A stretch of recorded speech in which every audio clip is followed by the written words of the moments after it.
Assalamualaikum warahmatullahi wabarakatuh.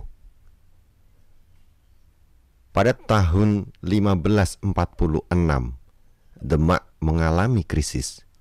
Kematian Sultan Trenggono menjadi mula permasalahan muncul di Jipang dan Pajang.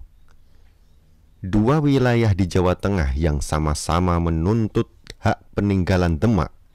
Arya Penangsang, keponakan Sultan Trenggono yang memerintah Jipang, berusaha menguasai salah satu kerajaan Islam terbesar di Jawa tersebut. Namun, di tengah upaya itu, Joko Tingkir, Raja Pajang muncul. Ia berusaha keras menghalangi upaya Sultan Trenggono. Konflik mulai meluas di antara Jipang dan Pajang, melibatkan rakyat di kedua wilayah. Joko Tingkir keluar sebagai pemenang. Karisma dan kesaktiannya diakui mampu mengembalikan kejayaan Demak. Siapa sebenarnya Joko Tingkir? Menurut J.J. Mensa dalam Babat Tanah Jawa, Joko Tingkir lahir di Pengging, sebuah negeri merdeka di Jawa Tengah yang penuh rahasia. Wilayah itu dahulu berada di bawah kuasa Kebo Kenongo alias Andaya Ningrat, ayah Jaka Tingkir. Karena ia lahir sewaktu ada pertunjukan wayang beber, juga dinamakan wayang krebet, maka ia pun dinamakan Mas Karebet. Tulis Mensa. Joko Tingkir harus hidup dalam pelarian setelah ayahnya terlibat dalam upaya pemberontakan atas Demak. Andaya Ningrat dikisahkan tewas di tangan Sunan Kudus. Tidak lama, ibunya pun meninggal. Jaka Tingkir menjadi yatim piatu di usia cukup muda. Oleh keluarganya, ia dibawa ke desa Tingkir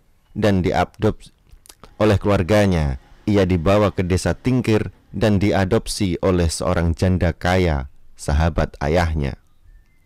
Karena itulah ia diberi nama Jaka Tingkir, pemuda dari Tingkir, sebagaimana yang dikenal dan dicintai di mana-mana di daerah raja-raja Jawa Tengah.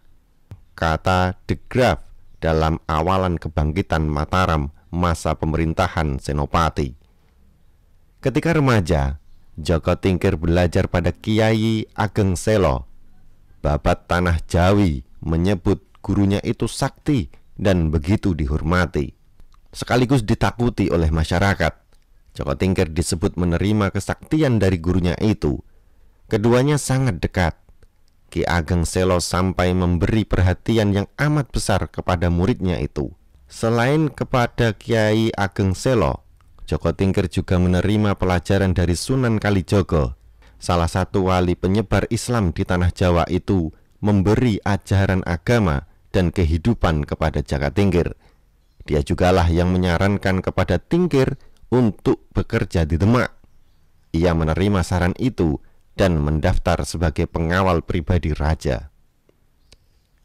Keberhasilannya melompat kolam masjid dengan lompatan ke belakang tanpa sengaja karena sekonyong-konyong ia harus menghindari sultan dan para pengiringnya, memperlihatkan bahwa dialah orang yang tepat sebagai tamtama, dan ia pun dijadikan kepala tamtama.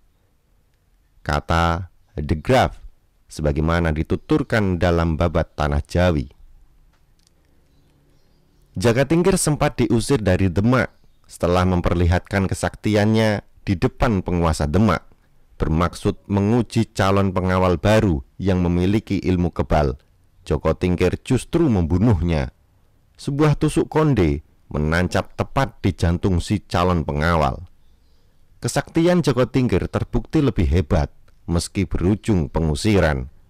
Merasa putus asa, Joko Tingkir memilih kembali ke desanya.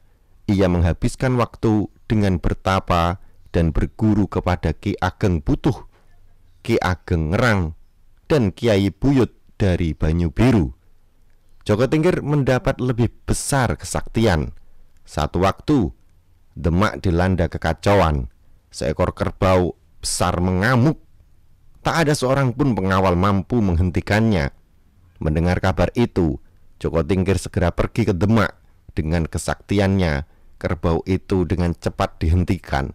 Ia mendapatkan kembali kedudukan sebagai kepala pengawal raja. Beberapa waktu kemudian, ia kawin dengan putri kelima Raja Tenggono dan menjadi Bupati Pajang dengan daerah seluas 4.000 bau. Tiap tahun ia harus menghadap ke Demak.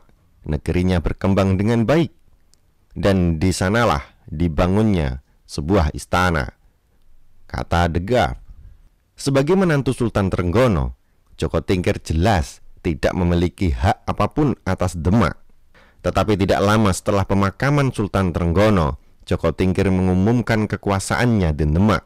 Pengangkatan mendadak Joko Tingkir itu dilakukan berdasarkan pilihan rakyat Demak. Ia lalu memerintahkan agar pemerintahan Demak dipindahkan ke Pajang. Seluruh benda pusaka di Demak juga tak luput dari perpindahan tersebut. Sebagai pewaris sah Demak, Sunan Prawoto seharusnya menggantikan kedudukan Sultan Trenggono, tetapi ia diceritakan tidak ingin naik tahta dan secara sukarela menjadi priyayi mukmin atau susuhunan di wilayah Prawoto.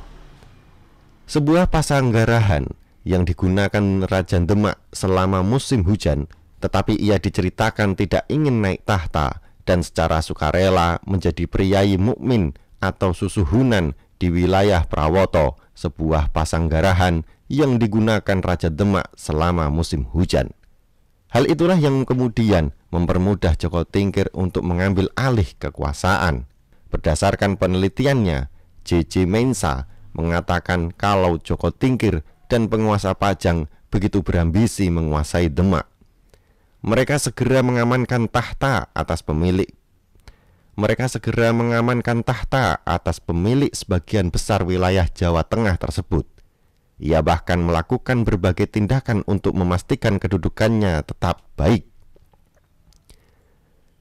Sampai tidak ada wilayah yang berani mengusik Raja Pajang karena takut akan kesaktiannya.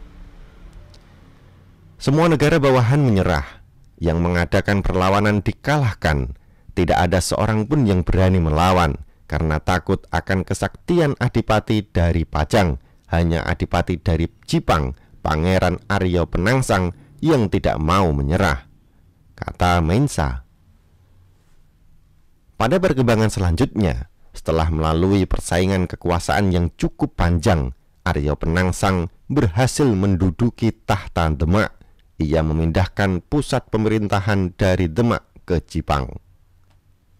Jika Anda merasa bahwasanya konten ini bermanfaat, silahkan like dan bagikan ke seluruh jaringan yang Anda miliki. Wallahu a'lam bishawab. Wassalamualaikum warahmatullahi wabarakatuh.